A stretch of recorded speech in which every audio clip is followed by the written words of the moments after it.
Hey hello guys, இன்னைக்கு நம்ம என்ன பார்க்க போறோம் அப்படின்னா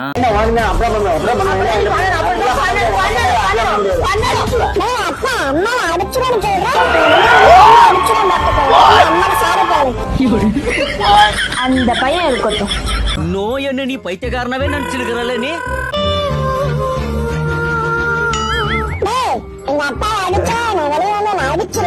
வேற இந்த கருமத்தை வேற எனக்கே அனுப்பி வைக்கிறேன். அந்த அதுல எவ்வளவு அழிக்கிறது, டிலைட் பண்ண எவ்வளவு பண்றது.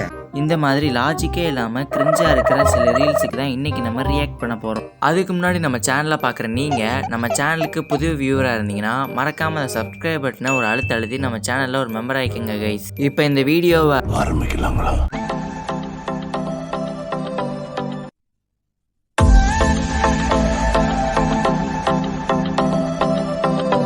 கைஸ், இவர் ரோட்டில் மெதுவாக நடந்து போய்கிட்டு இருக்கும்போது யாரோ 2 பேர் சோகமாக உட்காந்துருக்கிறத பார்க்குறாரு. என்னடா ஆச்சு, எதுக்கடா சோகமாக உட்காந்துருக்காங்க அப்படிங்கிற ஒரு பொதுநல எண்ணத்தினால உட்காந்துட்டு இருக்கிற அவங்க கிட்ட போய் என்னாச்சு ப்ரோ அப்படின்னு கேட்குறாரு.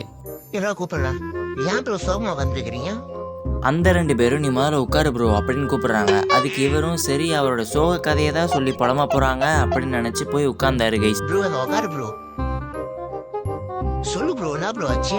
அவனுங்க 2 பேர் பக்கத்துலயும் போய் உட்கார்ந்த இவரு என்ன ப்ரோ ஆச்சு அப்படின்னு கேட்க, அதுக்கு அவனுங்க என்ன சொல்றாங்கன்றத நீங்களே பாருங்க கைஸ். இப்பதான் ப்ரோ எங்க பெயிண்ட் டெஸ்ட் போயிறாங்க.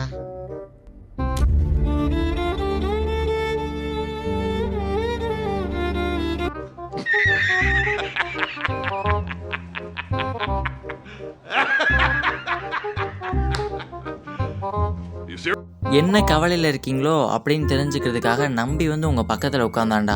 அவனை இப்படி பங்கம் பண்ணிட்டீங்களேடா. எனக்கு தெரிஞ்ச அந்த பையனுடைய மனசில் இப்போ எந்த மாதிரியான எண்ணம் தெரியுமா தோணிட்டு இருக்கும்? இல்லை ஏழை இப்படி பண்றியே கிறுக்கு மெண்டல் பயிலாம் செத்தா பயிலாம் மூஞ்சி மோரையும் பாரு, மூஞ்சி மோரையும். ஆனாலும் இந்த பையனுக்கு மனசில் என்ன மதர் தெரசான்னு நினப்பா. அந்த பசங்க தான் கூப்பிடுறாங்கன்னா இந்த பையனை எப்படி கைஸ் போய் பக்கத்தில் நம்பி உட்காரலாம்? அதை வேற ஞாபகப்படுத்திட்டீங்க. நெஞ்சமெல்லாம் பொண்ணு அறக்க தம்பி, பறக்க முடியல. ஆனா அந்த 2 பசங்களுடைய தாட் இருக்குல்ல, யாம் பெற்ற இன்பம் வாழ்க வையகம். நமக்கு ஏதாவது சம்பவம் நடந்து போச்சு, அந்த சம்பவத்தை விட்டு நம்மளால முழுசா வெளியில வர முடியல அப்படின்னு இருக்கும்போது அதே சம்பவம் வேற யாருக்கா நடந்து நமக்கு தெரியும் போது அப்பாடா அப்படின்னு ஒரு நிம்மதி வரும் கைஸ். மச்சே கரெக்டா கண்டுபிடிச்சிட்டேன். இதெல்லாம் ஒரு பெருமையா? ஆனா அந்த பையன் பெயிண்ட் மேலதான் உட்காந்துட்டான் அப்படின்னு அவனுக்கு தெரியும் போது அவன் மனசு படுமே ஒரு வேதனை.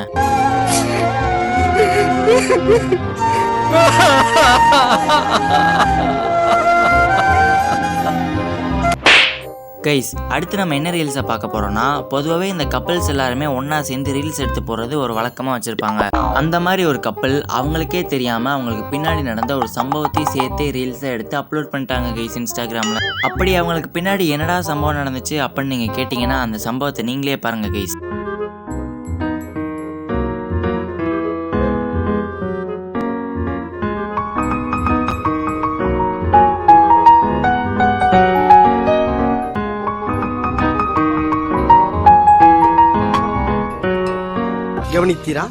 நீங்க எல்லாரும் அதை பார்த்தீங்களா?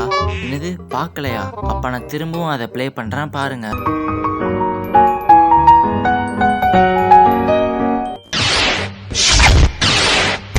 இப்பொழுதாவது கவனித்தீரா? ஒன்றும் விளங்கவில்லையே. மேல இருந்து ஒருத்தங்க ஸ்டெப்பு ஸ்லிப் ஆகி கீழே உருண்டு வர்றது கூட தெரியாத அளவுக்கு ரீல்ஸ்ல மும்மரமா மூழ்கி இருக்கீங்க. அட வெக்கம் கட்டுவீங்களா? இதுக்கு எதுக்குடா வெள்ளையங்கிலி மாலையனு? மேல இருந்து பேரில் உருட்டி விட்டா எப்படி உருண்டு வருமோ அதே மாதிரி அந்த ஆன்டி உருண்டு வந்துட்டு இருக்காங்க. ஆனா இவங்கெல்லாம் அதை கவனிக்காம ரீல்ஸ் எடுத்துட்டு இருக்காங்களே, ஹியூமனிட்டியே செத்து போச்சுடா அப்படின்னு நீங்க டென்ஷன் ஆகிறதுக்கு முன்னாடி நான் என்ன நினைக்கிறேன்னா, அந்த ஆன்டி உருண்டு வர்றது அந்த கப்பல்ஸுக்கு தெரியாதுன்னு தான் கைஸ் நினைக்கிறேன்.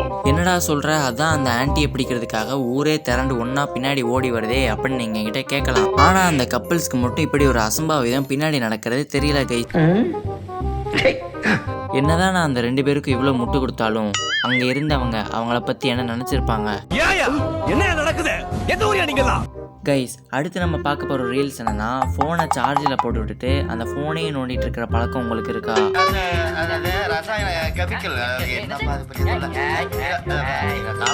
அப்படின்னா அடுத்து நம்ம பார்க்க போற ரீல்ஸ் உங்களுக்காக தான் கைஸ். எல்லோரும் தயாராக இருக்கிறீர்களா?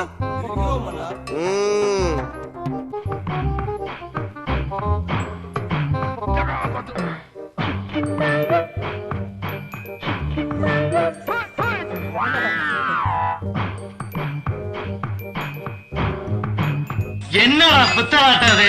ஃபோனை சார்ஜில் போட்டுட்டு ஃபோன் நோண்டுறதே ஒரு மிகப்பெரிய அடிக்ஷனு. இதில் நீங்கள் அந்த அடிக்ஷனை அதிகப்படுத்துறதுக்கு ப்ராடக்டாக கண்டுபிடிக்கிறீங்க. ப்ராடக்ட்டு இந்த பாரு உனக்கு பிடிக்கலன்னா காசை வாங்கிட்டு போ. அனாவசியமா பேசி வியாபாரத்தை கெடுக்காத. மறுபடியும் வியாபாரம் பண்ணுவியா? எப்படிரா இந்த மாதிரி டிஃப்ரெண்ட்டாக யோசிக்கிறீங்க? போர் அடிக்குது ஃபோன் பார்க்கணும் அப்படின்னா சீக்கிரமாக சார்ஜ் ஏறதுக்கு ஒரு சார்ஜரை கண்டுபிடி. அது எல்லாத்தையும் விட்டுட்டு ஒரு பக்கம் சார்ஜ் ஏறிக்கிட்டே இருக்கட்டும், இன்னொரு பக்கம் நான் இங்கே பெட்டில் சொகுசாக படுத்துக்கிட்டு ஃபோனை பார்ப்பேன் அப்படின்ற மாதிரி டிவைஸை கண்டுபிடிச்சிருக்கீங்க. என்ன ஒரு தாட், அசந்து போயிட்டாங்க என் டீம். ஆனால் இதெல்லாம் கண்டுபிடிக்கிற உங்களை சொல்லக்கூடாதுடா. இதையும் ஒரு ப்ராடக்ட்னு இதை ரீல்ஸ் எடுத்து போட்டு மற்றவங்களையும் இதை வாங்குறதுக்கு இன்ஃப்ளூயன்ஸ் பண்ணுற அவங்கள சொல்லணும்டா.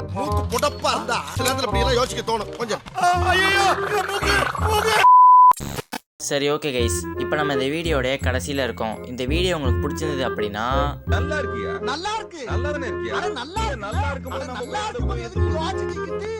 மறக்காம அந்த லைக் பட்டனையும் சப்ஸ்கிரைப் பட்டனையும் தட்டி விட்டுருங்க கைஸ். அப்புறம் அடுத்த வாரம் இதே மாதிரி இன்னொரு வீடியோ சந்திக்கலாம். Catch up later.